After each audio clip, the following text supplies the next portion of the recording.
Hi guys, Dr. Tim here with Optimized Wellness Center. Today we're going to talk about utilizing ozone as a mechanism of disinfecting items and surfaces. In prior videos we've talked about the history, the efficacy, and the safety of utilizing ozone therapy. I encourage you to look back at those videos so that you can capture some of that information. In short, we know that ozone has been utilized way back since the 1890s as a method of helping people to disinfect and clean and in therapeutic purposes. That was started with Nikola Tesla. Now, ozone behaves very differently than oxygen, but is really an alternate form. So oxygen is O2, whereas ozone is O3. And some of the ways in which it behaves differently is it not only is much more energetic, but it also is much more oxidative as well.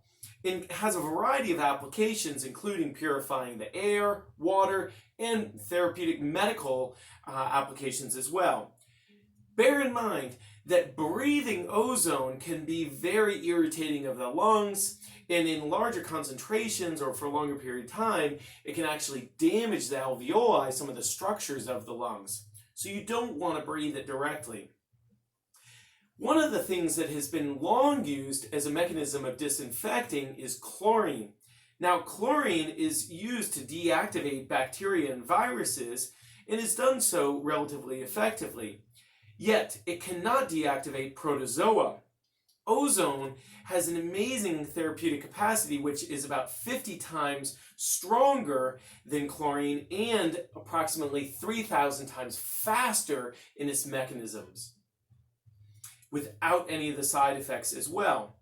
Now, this is utilized to naturally neutralize the negatively charged foreign cells such as bacteria, yeast, viruses, as well as parasites.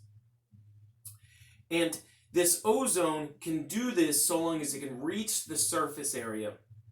So one of the ways that we're going to talk about that is putting it into a closed environment and then putting the items in there. So the administration of ozone has a long safety history, and it does not discriminate when it's going to be attacking pathogenic forms, including killing bacteria, fungi, and viruses. It does this by rapidly oxidizing and breaking down the membranes and destroying the DNA as well as the RNA structures. One molecule of ozone is equivalent to 3,000 or 10,000 molecules of chlorine and kills more than 3,000 times faster than that chlorine. It disinfects fabrics and other surfaces, it removes odors, and it also kills mold and mycotoxins. So let's talk about how we're going to do this.